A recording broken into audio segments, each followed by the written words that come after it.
ప్రధాన గాయకుడి పిల్లల ప్రభుతో పాడదగినది దావీదు కీర్తన 5వ కీర్తన. యెహోవా నా మాటలు చెవిని పెట్టు, నా ధ్యానము మీద లక్ష్యముంచు. నా రాజా దేవ నా ఆర్ద్రతని ఆలకించు. నిన్నే ప్రార్థించుచున్నాను. యెహోవా ఉదయమున నా కంఠస్వరము నీకు వినబడును.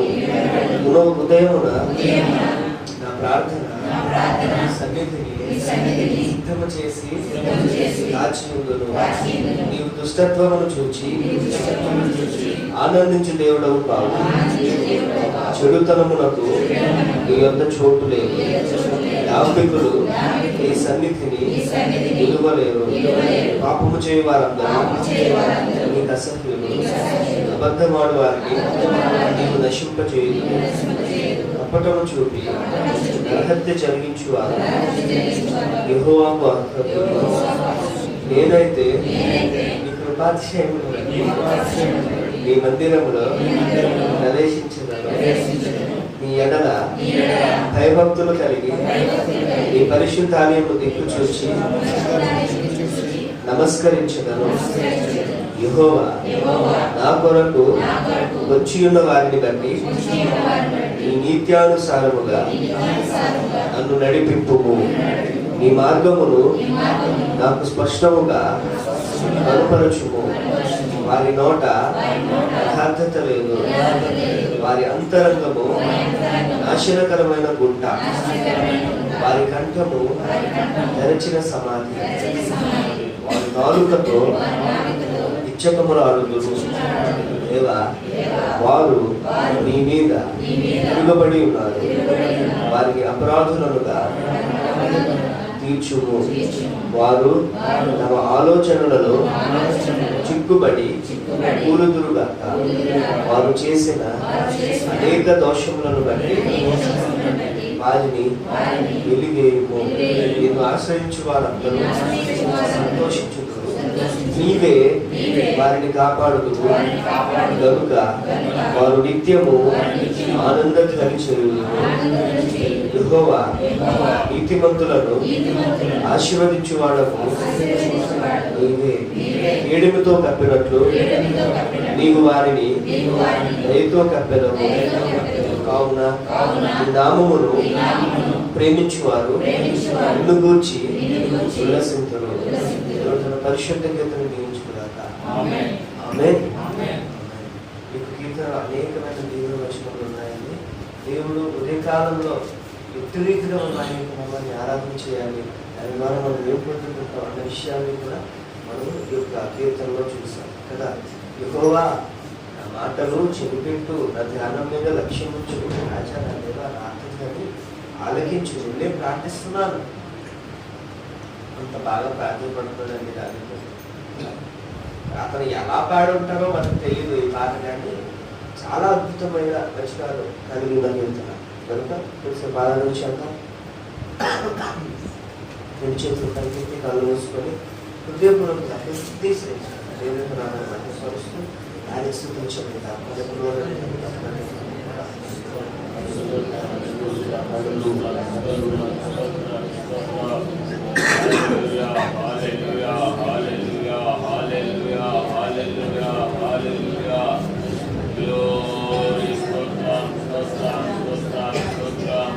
స్తోత్రం ప్రభువా. యేసయ్యా తండ్రి నీకు స్తుతులు ప్రభువా. పరిశుద్ధాత్మ యేసయ్యా ఇంత సమయంలో ఆరాధన చేస్తున్నాం ప్రభువా. దేవునికి సహాయం దయచేయండి. మా తండ్రి నీకు వందనములు, మా దేవా నీకు వందనములు. యెహోవా నా దేవా నా ప్రార్థన ఆలకించు ప్రభువా. నా మొరలు చెవియొగ్గు తండ్రి. యేసయ్యా నా రాజా తండ్రి నువ్వు చేస్తున్న పనులు గమనించు ప్రభువా. దర్శించు, మమ్మల్ని దృష్టించు.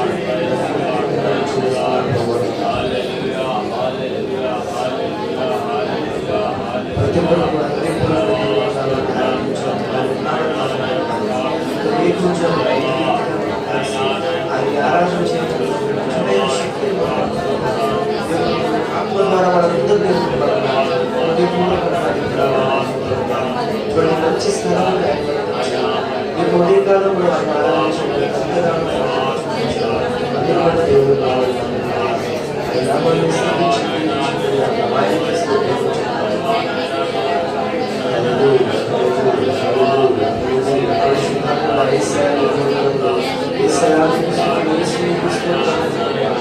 నీవు స్తుతిస్తున్నాను, ఆరాధిస్తున్నాను, నమస్కారం.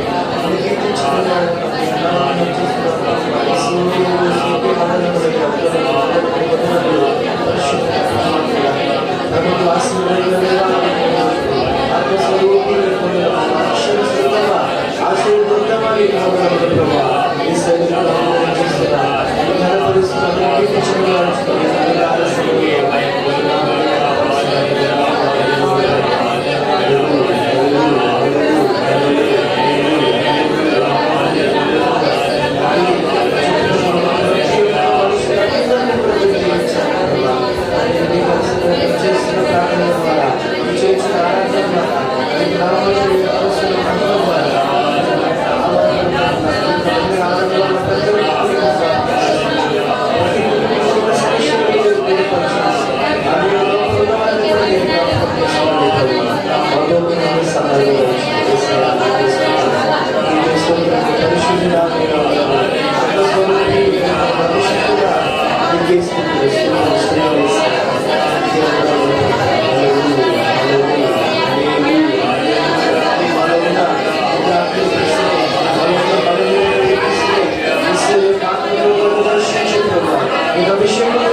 ఇంకో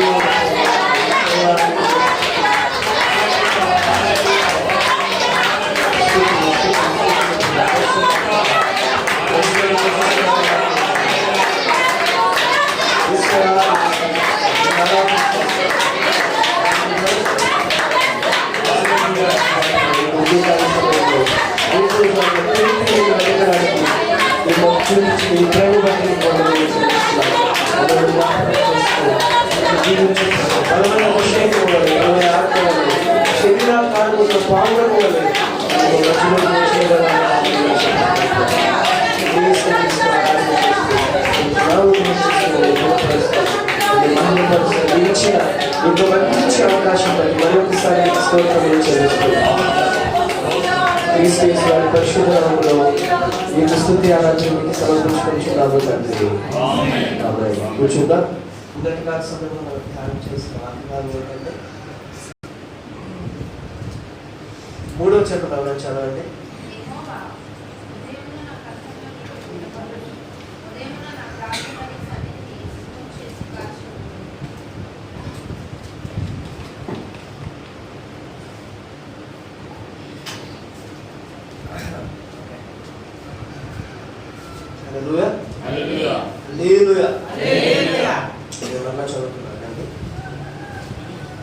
రాసిన 5వ కీర్తన 3వ చరణం. యెహోవా ఉదయమున నా కంఠస్వరం వినబడును, ఉదయమున నా ప్రార్థన నీ సన్నిధిని సిద్ధం చేసి కాచి. సో ఈరోజు నేను ఏం చెప్పాలనుకుంటున్నాను అర్థమైంది కదా. దేని గురించి చెప్పాలనుకుంటున్నానండి? కాదు కాదు కాదు ఇంకేమో చెప్పారండి?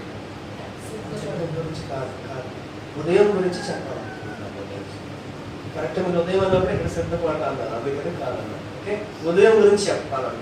ఉదయం అంటే ఏంటండి? ఉదయం వేకుజాము అంటారా? ఉదయాన్ని వేకుజాము అంటారా? Very good. ఓకే, మనందరికీ తెలిసిందే ఉదయకాల ప్రార్థనలో ఎంతో శక్తి ఉంటుంది. ఏదైనా సరే మనము శరీరానుసారంగా చూసినా ఆత్మీయానుసారంగా చూసినా ఇప్పుడు ఉదయ కాలము అన్నదానికి ఎంతో ప్రాధాన్యత ఇవ్వబడింది. ఓకే, ఎందుకంటే వేకుజామునే లేవాలి, వేకుజామునే ఫ్రెష్ అవ్వాలి, వేకుజామునే వాకింగ్స్ కాలకృత్యాలు ఏమైనా తెలుసుకొని వేకుజామునే మనకి ఫస్ట్ మన డే స్టార్టింగ్ కదా ఉదయం అనగా వేకుజాము అనగా అది బాగుంటే మంచిగా ఉంటే సంతోషంగా ఉండగలిగితే రోజంతా హ్యాపీగా ఉంటామని మనం అందరం కూడా నమ్ముతాం. అంతేనా? అంతే కదా. ఉదయమే ఇలా అయితే నీకు రోజంతా ఎలా గడుస్తుంది అనిపిస్తుంది, బాగాలేకపోతే. సో ఈ యొక్క ఉదయమున ప్రార్థన, ఉదయమున కనిపెట్టుట, లేదంటే ఉదయమున కంఠస్వరం ఆయన సన్నిధిని ఉదయాన్ని చేసిన ప్రార్థన గురించి ఈరోజు మనం ధ్యానం చేస్తున్నాం. ఓకే, సో ఇదే కీర్తన 88:13 చదవండి.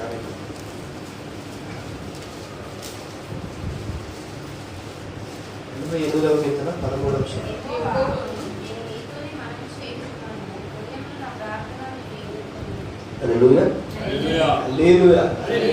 దేవుడా, నేను నీతోనే మనం చేస్తున్నాను. ఉదయాన్ని నా ప్రార్థన నిన్ను ఉదయం మనం చేసే ప్రార్థన దేవుణ్ణి ఎదుర్కొనడం అంటే ఏంటండి? ఎదుర్కొనడము అనగా ఏమిటి?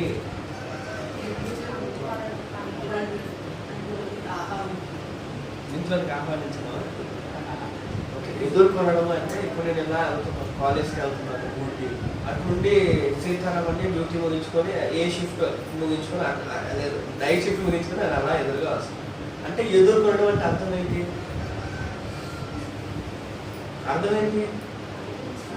కనిపించడం. ఓకే, కనిపించడం అనొచ్చు, కలుసుకోవడం అనొచ్చు, ఎదురుగా రావడం అనొచ్చు. ఓకే, ఎదుర్కొనట అంటే అర్థం.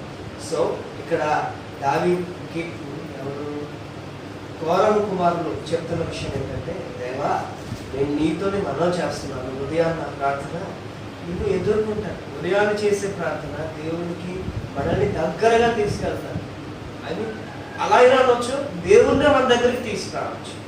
అంతే కదా.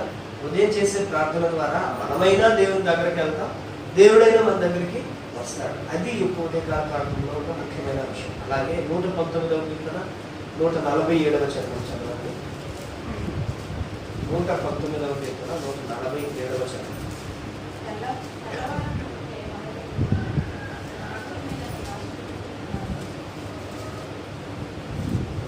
148లో కూడా నీకు ఇచ్చిన వాక్యమును నేను ధ్యానించటకే నా కన్నులు రాత్రి జనములు కాకుండా తెచ్చుకున్నాను. సో 147వ చరణంలో తెల్లవారకు మునుపే నేను మొరపెట్టి తిని ఈ మాటల మీద నేను ఆశ పెట్టుకున్నాను.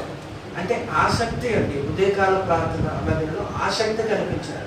ఇప్పుడు తెల్లవారుతుందా నేను ప్రార్థన చేయాలి, అంతేగాని ఎప్పుడు తెల్లవారుతుందో నాకు ట్రైన్ టైం అయిపోతుంది, ఎప్పుడు తెల్లవారుతుందో నాకు కాలేజ్ టైం అయిపోతుంది, ఎప్పుడు తెల్లవారుతుందో త్వరగా పనులన్నీ చేసి నేను డ్యూటీకి వెళ్ళిపోతాను, అది కాదు. ఎప్పుడు తెల్లవారుతుందా నేను దేవుడిని ప్రార్థిస్తాను. అయితే ఇక్కడ దాని ఏమంటారంటే తెల్లవారకు మునుపే మొర్ర పెట్టింది. అంటే ఇంకా పడకలేదు ఉంటుండగానే ఇంకా తెల్లవారడం అంటే వెలుగు రావడం. బయట ఇంకా వెలుగు రాకముందే నేను మొర్ర పెట్టాను. నీ మాటల మీద నేను ఆశ పెట్టుకుని ఉన్నాను. అట్లయితే మనం మొర పెడతామంటే మనము కానీ మన పిల్లలు కానీ మన కుటుంబస్తులు అట్లయితే మొర పెడతామని ఉదయం అయిపోవాలి, సూర్యుడు వచ్చేయాలి, ఇంట్లో అందరూ డ్యూటీకి వెళ్ళిపోవాలి. ఆ తర్వాత లేదు అందరూ ఫ్రెష్ అయిపోవాలి. ఆ తర్వాత మనం లేచి లేటెస్ట్ ఫ్రెష్ అయ్యి చర్చ్కో లేదంటే స్కూళ్ళకో కాలేజీలకో పండుకోవాలి. సో ఇక్కడ దావీదు గారు చెప్తున్నారు తెల్లవారకు మునుపే మొదలు పెట్టింది. మనము ఇంకా తెల్లారిందా చూడండి, ఒకసారి బయట చూసి చెప్పండి. తెల్లారిందా,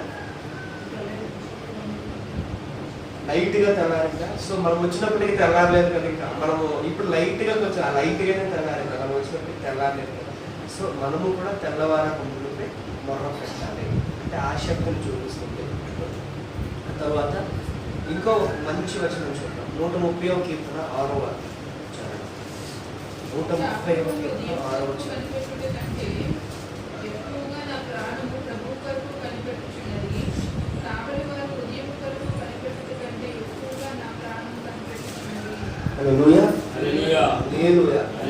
అంటే కొంతమంది వ్యక్తులను మనం చూస్తున్నాం. ఎవరండి? కావలి వారు హృదయం కొరకు కనిపెట్టుట కంటే ఎక్కువగా నా ప్రాణం ప్రభు కొరకు కనిపెట్టుచున్నది. అంటే అర్థం ఏంటంటే కావలి వారు ఎందుకు కనిపెడతారు? ఏ ఘోరం జరిగినా, ఏ నేరం జరిగినా, ఏ పాపం జరిగినా, ఏ యుద్ధం జరిగినా, ఏ గొడవలు జరిగినా, ఏ దొంగతనాలు జరిగినా, ఏ అపాయం జరిగినా నైట్ టైంలో జరుగుతుంది. అవునా? మ్యాక్సిమం ఇప్పుడు రోడ్లు యాక్సిడెంట్లో చనిపోతారు, అది రాత్రి ప్రయాణాల్లో చనిపోయిన లిస్టే ఎక్కువ ఉంటుంది. నెక్స్ట్ దొంగతనాలు జరుగుతాయి, నరహత్యలు జరుగుతాయి, వ్యభిచారాలు జరుగుతాయి, పాడు చేయడాలు జరుగుతాయి. ఇవన్నీ మ్యాక్సిమం రాత్రినే చేస్తారు కదా. దొంగతనాలు కూడా, దొంగలు కూడా ఉదయాన్నే 12 గంటలకు పెట్ట మధ్యాహ్నం మోషన్ డ్యూటీకి వెళ్ళారు, నేను వస్తాను అప్పుడు వస్తానండి, దొంగడు అప్పుడు వస్తాడా, 12 గంటలకు వస్తాడా ఉదయాన్నే. రాత్రి 12 గంటలకి అయితే ఇంట్లో ఉన్నామని తెలుసు, అందరూ ఇంట్లో హ్యాపీ పడుకుంటామని తెలిసినా సరే సీక్రెట్గా వచ్చి సీక్రెట్గా తీసుకుని వెళ్తుంటారు.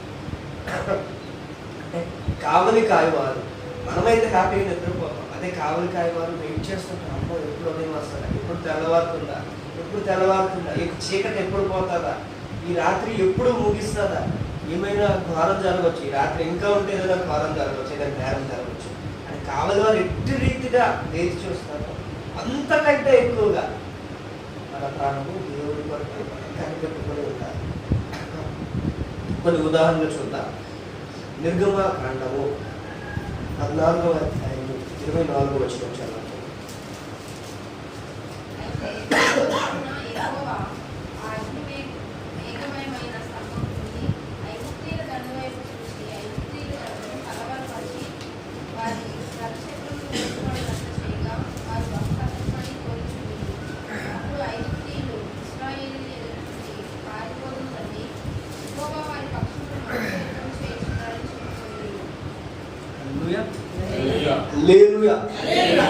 ఏ సందర్భం మనందరికీ తెలుసు. ఇశ్రాయేలీయుల ప్రజలు అనగా ఎవరంటే దేవుడు ఏర్పరచుకున్నవాడు, యాకోబు సంతానము, అబ్రహాము, ఇస్సాకు, యాకోబు సంతానము. యాకోబుకు దేవుడు ఇశ్రాయేలు అని పేరు పెట్టిన తర్వాత అతనికి కలిగి ఉన్న సంతానాన్ని ఇశ్రాయేలీయులు అని మనందరం కూడా అంటున్నారు. ఓకే, అబ్రహామీలని కానీ ఇస్సాకీయులని కానీ కాదు, ఇశ్రాయేలీయులు అని అంటారు. ఇంగ్లీష్లో అయితే ఇస్రాయేలైట్స్ అంటారు. ఈ ఇశ్రాయేలీయుల గురించి, ఆ వారి చరిత్ర గురించి మనం ఎన్నోసార్లు ప్రసంగాలు విన్నాం, ధ్యానం చేస్తున్నాం, మనకు బాగా పరిచయం కదా. ఇశ్రాయేలీయులు మనకు బాగా పరిచయం కదండి. ఒక పేరు చెప్పండి, ఇశ్రాయేలీయుల పేరులో ఒక పేరు చెప్పండి.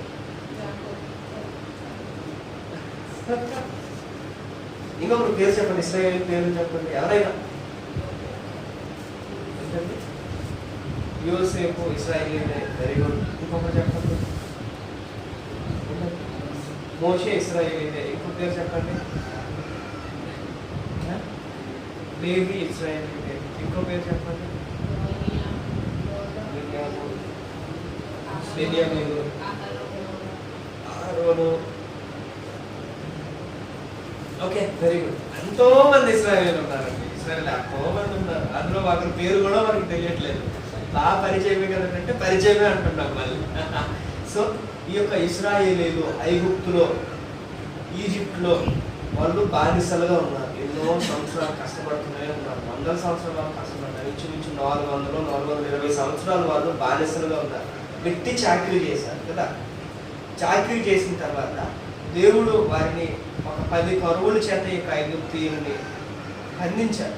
బంధించిన తర్వాత దేవుడు ఈ ఇశ్రాయేలుని అక్కడ నుండి తిరిగి తీసుకొని వచ్చేస్తున్నారు అన్నారు కనాను దేశానికి, పాలు తేనెలు ప్రవహించే దేశానికి. దేవుడు నడిపిస్తున్నప్పుడు వారికి సముద్రం అడ్డు వచ్చిందండి. ఏ సముద్రం అది? ఎర్ర సముద్రం, రెడ్ సీ అంటారు. తెలుసు కదా ఎర్ర సముద్రం. ఆ ఎర్ర సముద్రం అడ్డు వచ్చినప్పుడు దేవుడు ఏం చేశాడు? మోషే నువ్వు చెయ్యతే దాని వైపు నీ కర్రను చూపించగానే అది నేను అద్భుతం చేస్తాను అన్నాడు. అప్పుడు దేవుడు ఏం అద్భుతం చేశాడు? చల్లని గాలిని తీసుకొచ్చి మధ్యలో ఆ గాలి వెళ్ళగాలి మనకి ఎంత చల్లదనమో చూడండి. ఎంత చల్లదనం కాకపోతే మనము ఫ్రిడ్జ్లో వాటర్ పెడితే ఎంత ఫుల్ స్పీడ్లో పెట్టినా కనీసం ఆ వాటర్ గడ్డ కట్టడానికి ఒక చాలా టైం పడుతుంది కదా. కరెంట్ పాస్ అవ్వే టైం పడుతుంది. మరి ఆ చల్లగాలిని అక్కడ ఇశ్రాయేలు ప్రజలు ఎలా తప్పుకున్నారో ఏంటో.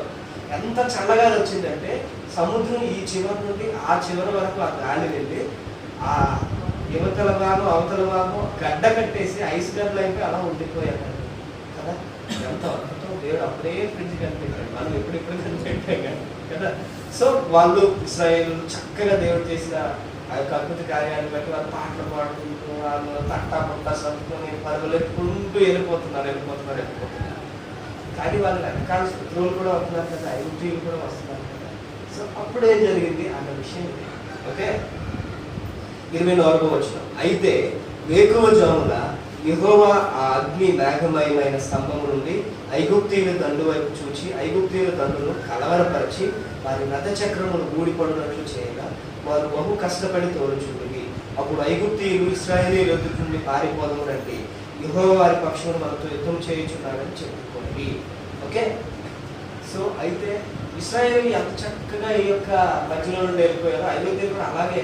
వీళ్ళైతే నడుచుకుని వెళ్ళారు. ఇశ్రాయేలు నడుచుకొని పరిగెత్తుకొని తట్టకుండా పోసుకొని పిల్లలను జగలెత్తుకొని కష్టపడి వెళ్ళారు. వీళ్ళు ఆ నడక కూడా కష్టం కదా. సముద్రం దాటాలంటే అంత కష్టం అండి. ఇప్పుడు నది దాటాలంటేనే ఎంతో కష్టపడతారు. అంత దూరం అంత అలాంటి సముద్రం అంటే అంత దూరం అయి ఉండొచ్చు, వాళ్ళు ఎంతసేపు నడిచి ఉండొచ్చు కదా. ఆ తర్వాత వెనకాల వీళ్ళైతే నడిచి కష్టపడ్డారు. కానీ ఐగుప్తీయులు ఎలా అవుతున్నారు? రథాల మీద గుర్రాల మీద వస్తున్నారు. వాళ్ళు ఎంత ఫాస్ట్గా వచ్చేస్తున్నారు. దేవుడు మేఘంలో నుండి వారిని చూసి వారి హృదయాన్ని కలవరపరిచాడు. ఎంత గొప్ప దేవుడు కదండి. తన ప్రజలు క్షేమముగా ఉండాలని చెప్పి శత్రువులను ఆయన కలవరం కూడా పరుస్తాడు. వేకువజామున దేవుడు వారి హృదయాన్ని కలవరపరిచినప్పుడు ఏమైంది? వారి రథాలు, ఆ చక్రాలు ఇవన్నీ ఊడిపోయాయి. ఆ రథాలు చక్రాలు ఊడిపోయాయి, గుర్రాలు పడిపోయాయి. తిరిగి వాటర్ వచ్చి ఐస్ గన్లైన వాటర్ అంతా మళ్ళా లెవెల్ అయిపోయింది. వాళ్ళందరూ కూడా చనిపోయారు కదా. సో వేకువజామున మనం ప్రార్థన చేస్తే ఇంత గొప్ప కార్యాన్ని చేయాలి కదా. అసలు అనుకోగలమా? అనుకోగలమా? కరెక్ట్గా ఎగ్జాంపుల్ నేను ఇలా దాటుతున్నాను, రోడ్డు దాటుతున్నాను, సడన్గా ఓ స్కూటీయో బస్సు ఇక్కడికి వచ్చి ఇక్కడే అయిపోతాను అనుకుంటాం మనం. ఇక్కడ దాకా వచ్చిందని అయిపోతాం. లేదా తీసుకెళ్ళిపో టాటా బాయ్ బాయ్ అనుకుంటాం మనం. కానీ అక్కడికి వచ్చిందని కూడా లేదు ఆపగలడు. ఆయన మనకు సహాయం చేయగలడు. ఇశ్రాయేలీయుల పట్ల ఆయన ఎంత గొప్ప కార్యం చేశారంటే వాళ్ళందరూ క్షేమంగా దాటిపోయారు. ఐగుప్తీయులు మాత్రం అక్కడ మునిగిపోయారు, చనిపోయారు, ఇరిగిపోయారు. వారి రథాలు, వారి ఆశ కూడా పాడైపోయారు. మరి ఒక ఉదాహరణ చూద్దాం. రాజులు మొదటి గ్రంథము 18వ అధ్యాయం 26వ వచనం చదువుతుంది.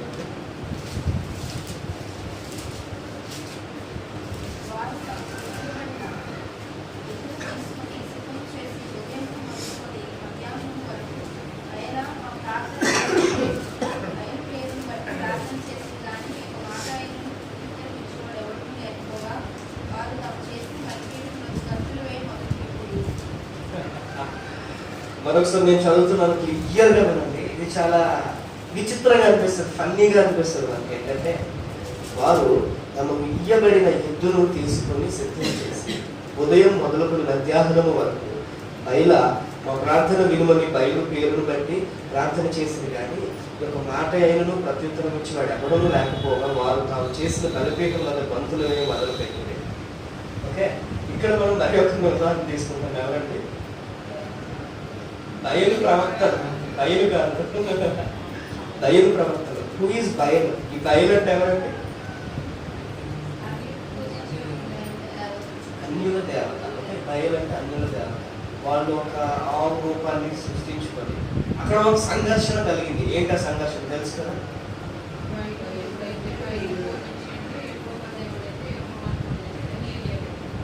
ఓకే, అక్కడ ఒక సంఘర్షణ జరిగింది. ఏంటి? దేవుని తరపున ఒకే ఒక ప్రవక్త, ఏలియా ప్రవక్త.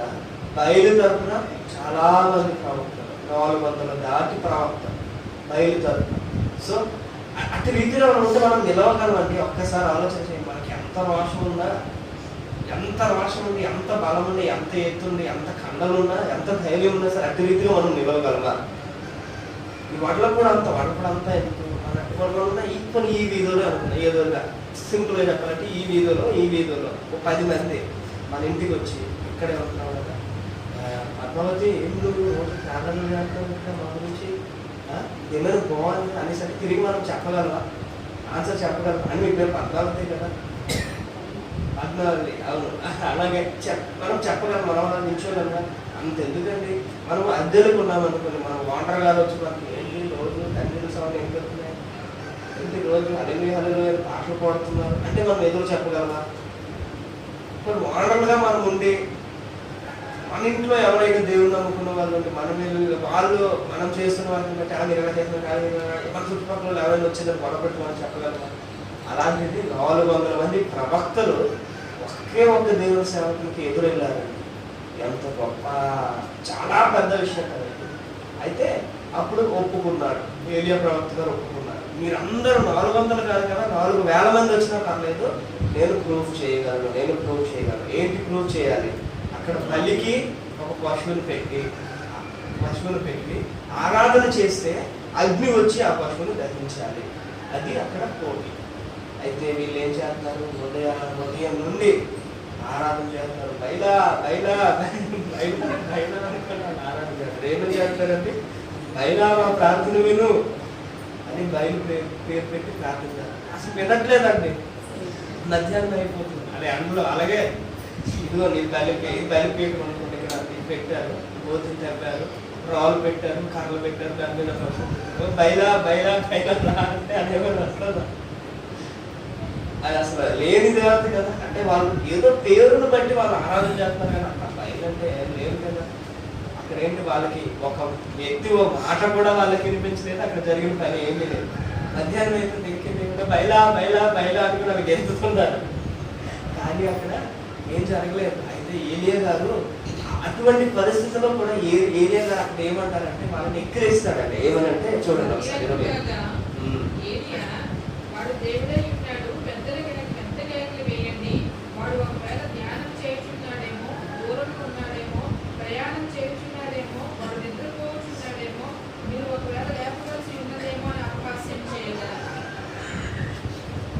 అర్థమైందండి.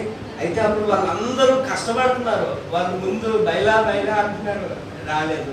గెంతులేస్తున్నారు, అయినా బయలుదేరత రాలేదు. అయితే అప్పుడు ఏలియా గారు ఏమంటున్నారంటే, ఒకవేళ ధ్యానం చేస్తున్నాడేమో మీ దేవుడు, ఒకవేళ ఎక్కడో దూరం ఉన్నాడేమో, ప్రయాణం చేస్తున్నాడేమో, నిద్రపోతున్నాడేమో, లేపండి నిద్రపోతున్నాడేమో, బయలుదేరత లేపండి అని చెప్పారు. అయితే చివరికి ఏమవుతుందో మనకు తెలుసు. ఏలియా ప్రవక్త చేతులెత్తి ప్రార్థన చేసినప్పుడు ఆకాశం అగ్ని వచ్చి దహించి వేస్తుంది, బూడిదైపోతుంది అక్కడ ఉన్న బలి పశువు. ఎంత గొప్ప దేవుడండి. సో ఉదయాన మనం మాత్రమే కాదు, వీళ్ళు కూడా ప్రార్థన చేస్తారు. కానీ వారి ప్రార్థనలో ఎటువంటి ఫలితాలు ఉండదు. మన ప్రార్థనలో గొప్ప ఫలితాలు ముందునే మనం ఉదాహరణ చూస్తాం. ఇశ్రాయేలీయులు ప్రార్థించినప్పుడు దేవుడు ఎర్ర సముద్రాన్ని పాయం చేశాడు, శత్రు సైన్యాన్ని ఆ ఎర్ర సముద్రంలో పడవేశాడు. దాని రథచక్రాలు విరిగిపోయాయి. రథచక్రాలు అంటే అంత బలంగా ఉంటాయండి, ఎంత గట్టిగా ఉంటాయండి కదా. మంచి మంచి కర్రలతో చేస్తారు. రథచక్రాలు అంత బలంగా ఉంటాయి. అలాంటివి ఇరిగిపోయాయి, వాళ్ళ ప్రాణాలు పోయాయి. అలాగే అన్యులు కూడా ఇక్కడ ప్రార్థన చేశారు, కానీ ఏ ఫలితం గెంతులేసారని పిలిచారు, ఏ ఫలితం. కానీ దేవుని సేవకు నిలబడినప్పుడు దేవుడు గొప్ప అద్భుతాన్ని చేశారు. మరి ఒక ఉదాహరణ చూద్దాం. నిర్గమకాండము 34వ అధ్యాయము 2వ వచనం.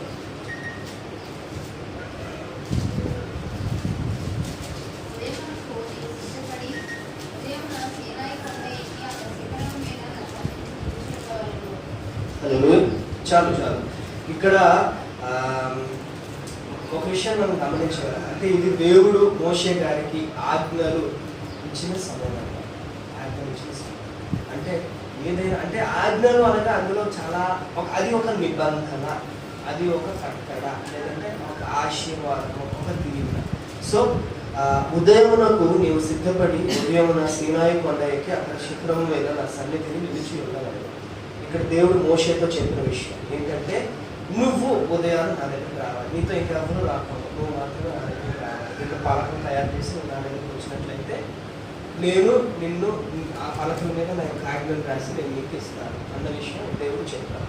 సో ఈ యొక్క వచనం బట్టి మనం ఏం నేర్చుకోవాలంటే, మోషే అంతటి భక్షుడినే, మోషే అంతటి పవిత్రుడే దేవుడు అలసిపోయాను, చాలా పెద్ద గొడవైపోయింది ఇశ్రాయేలులో, తీర్చాను, అందుకే లేట్ అయిపోయింది. నేను కొడవలేసరికి లేట్ అయిపోయింది, ధ్యానం రావాలంటే ఎలా అన్నాడా? దేవుడు చెప్పినట్టుగా మోసే ఉదయాన్నే ఆయన సీయోను కొండెక్కాడు, దేవుడు ఇచ్చిన ఆజ్ఞలు తీసుకుని వచ్చాడు. అట్టి రీతిగానే మనము కూడా దేవుని మీద కట్టడాలు కానీ ఆశీర్వాదాలు పొందుకోవాలంటే ఉదయాన్నే వేకుజామునే మనం కూడా దేవుని దగ్గరికి రావాలి. ఆ తర్వాత మరొక ఉదాహరణ చూద్దామంటే యెహోషువ గ్రంథము 6వ అధ్యాయం 17వ వచనం.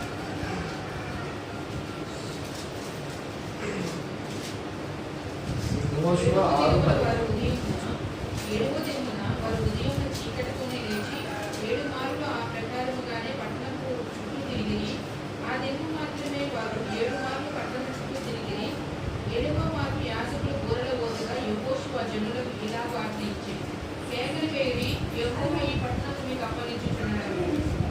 ఓకే ఓకే, చాలు చాలు చాలు. ఇక్కడ పట్టణం మనం చూడవచ్చు. ఏ పట్టణం ఇది? ఎరికో పట్టణం. ఎరికో పట్టణం కదా. ఎరికో అనగా ఇశ్రాయేలు ప్రజలకి మిత్రులు కదండి. ఎరికో పట్టణస్తులు ఇశ్రాయేలు మిత్రులే కదా, శత్రువులు కదా, శత్రువులు. అయితే దేవుడిచ్చిన ఆజ్ఞ ప్రకారం చూడండి, అసలు ఇది ఏం విచిత్రం అంటే, ఏదైనా మనకి సైంటిఫిక్గా అంటే మానవ ఆలోచన ప్రకారంగా ఇది నా శత్రువు అనుకోండి, నేను దీన్ని రాయితోనో కర్రతోనో ఏదన్నా చేతితో బలంగా కొడుతూ అనుకోండి, దీని చుట్టూ నేను తిరిగితే బద్దలైపోతాను, బద్దలవుతుందా? అర్థమైందా నేను చెప్పిన విషయం? ఇప్పుడు ఈ మొక్క నా శత్రువు, ఇది పెద్ద చెట్టు, ఇది పెద్ద చెట్టు. ఈ చెట్టును ఒక అడ్డు అయిపోయింది, నాకు దారిలో అడ్డు వచ్చింది. అప్పుడు నేను చేసుకోవాలి, ఒక గొడ్డలు తీసుకొని నానకాలి, లేదంటే నా శక్తి తీరా ఆ కొమ్మలన్నీ ఇరిసేయాలి. అంతేకాని దీని చుట్టూ నేను తిరిగాను అనుకోండి, అలా తిరుగుతూ ఉంటే ఇది ఇరిగిపోతాను. ఈ రోజు కాదు కదా, నా జీవితం అంతా తిరిగినా అలాగే ఉంటాను కదా. అయితే ఇక్కడ దేవుడు చేసిన కార్యం, దేవుడు చేసిన అద్భుతం ఏంటంటే, మనం చదువుతున్నాం చూడండి 6వ అధ్యాయం 15వ వచనం. 7వ దినమున వారు ఉదయమున చీకటితోనే లేచి 7 మార్లు ఆ ప్రకారం పట్టణము చుట్టూ తిరిగి, వేకువనే లేచారనమాట. 7 మార్లు తిరిగారు పట్టణము చుట్టూ. 7 మార్లు తిరగడం అంటే తక్కువ అండి, కానీ ఒక పట్టణం అంతా తిరగలమా? అంత ఎందుకండి? అట్లీస్ట్ మనం పూర్వన్ కాలం నుండి అన్నేడి వరకు 7 సార్లు అంటే మొత్తం ఇటొకసారి అటొకసారి అలాగే 7 సార్లు నడిచి వెళ్ళగలమా? కానీ ఇశ్రాయేలు ఆ పని చేశారు. ఆ పని చేయడం ద్వారా దేవుడు ఏం చేశారు? ఎరికో గోడని కూల్చారు. కానీ ఎవరైతే ఇశ్రాయేలుకి ఆశ్రయం ఇచ్చారో, రాహేలు ఇలాంటి ఎవరైతే ఉన్నారో, మంచి వాళ్ళు ఉన్నారు, దేవుని సేవకులకి ఆశ్రయం ఇచ్చారు, దేవుని విశ్వాసం ఇచ్చారు, వాళ్ళు మాత్రం రక్షించబడతారు కదా. సో ఉదయాన లేచి మనం దేవుడు ఏం చెప్పమని, ఏం చేయమంటారు మనం చూస్తే మనకు గొప్ప ఆశీర్వాదం. ఆయన ఎరికో పట్టణాలైనా పోల్చగలడు, ఎర్ర సముద్రంలో పాయలు చేయగలడు, అలాగే అన్య దేవతలనైనా అన్యులనైనా జయించగలిగే శక్తిని మనకి ఇవ్వగలరు. అలాగే మంచి గొప్ప ఆజ్ఞలు కూడా ఆయన మనకి ఇస్తాడు. చివరిగా ఒక 2 వచనాలు చూసి మనము ఊహించుకుందాం. కీర్తనల గ్రంథం 30వ కీర్తన 5వ వచనం.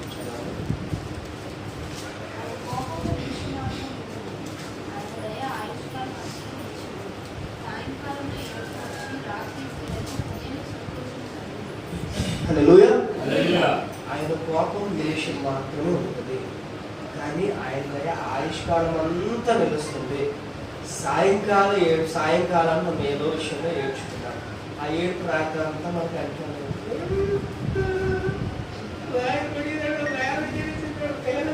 ఏదైనా ఏడుపు ఏదో బాధ వచ్చినా తర్వాత రోజు ఉదయానికి సంతోషం కలుగుతుంది. అంత మంచి చరణం ఎంత మంచి చరణం. సాయంకాలము మనం ఏడ్చిన రాత్రంతా మనం ఏడ్చుకున్నా సరే తర్వాత ఉదయానికి దేవుడు సంతోషాన్ని కలిగిస్తాడు. ఆ ఆశీర్వాదం మనం పొందుకోవాలి. అలా 59వ కీర్తన 16వ చరణం.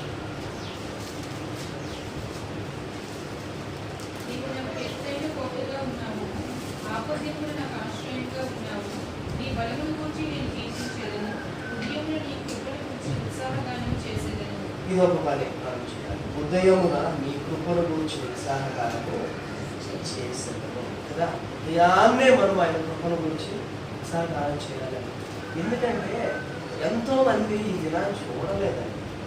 అలాగే ఈరోజు చూసిన వాళ్ళు కొంతమంది రేపు చూస్తారో లేదో తెలియదండి. కానీ మనం ప్రతిదినం ఆయన సన్నిధికి వస్తున్నాం కదా, ప్రతిదినం ఆయన ఆరాధన చేస్తున్నాం కదా, ఆయన సన్నిధిలో అయిపోయే విధంగా మంచిగా ఆయన యొక్క వాక్యాలు మనం ధ్యానం చేస్తున్నాం కదా.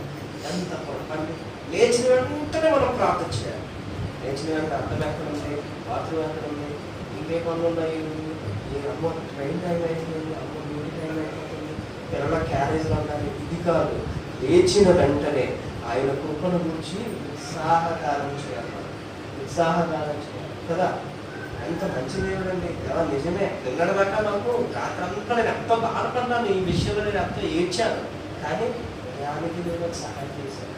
నేను పిల్లల దాకా ఇన్ని సంవత్సరాలు కాపాడా, మళ్ళా ఒక 3 దినాలు చూడడానికి నాకు అవకాశం ఇచ్చాం. అంటే ఆయన కృపను గురించి మనం ఉత్సాహగానం చేయాలి. సో ఈరోజు మనం నేర్చుకున్న అంశం ఏంటంటే వేకువజామున లేదంటే ఉదయమున దేవుని గురించి మనం చేసే పనులను బట్టి ఆయన ఎదురెత్తుగా ఆశీర్వాదాన్ని మనకి ఇస్తాడు అన్న విషయాన్ని మనం ధ్యానం చేశాం కదా. ఉదాహరణలు తీసుకున్నామండి. ఏంటండి, ఎవరెవరు ఉదాహరణ తీసుకున్నాం? ఇశ్రాయేలు, ఐగుప్తు ప్రజలు ఉదాహరణ తీసుకున్నాం. ఇంకా ఏలియాను, బయలు ప్రవక్తలను తీసుకున్నాం. ఇంకా ఇశ్రాయేలు ప్రజలు ఎరికో పట్టణాన్ని ఉదాహరణ తీసుకున్నాం. ఇంకా అది ఉదాహరణ.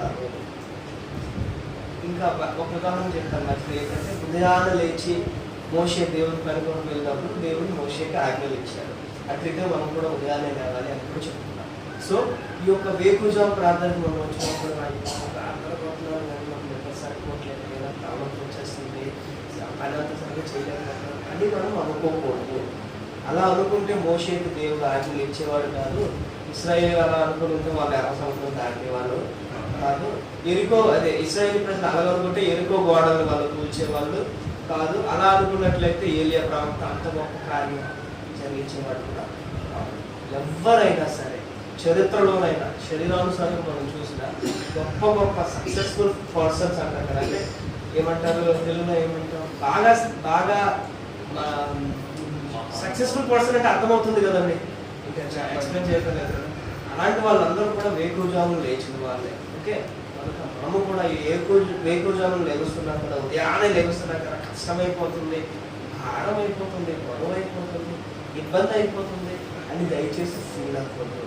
దేవుడు మనకిచ్చిన అవకాశం, ఈ యొక్క అవకాశాన్ని వినియోగించుకొని ఆయన కృపను ఎల్లప్పుడూ కూడా ఉత్సాహం చేద్దాం. దేవుడి వాళ్ళని నేర్చుకున్నాం. అదే చిన్న పనులు పడతాం. హల్లెలూయా.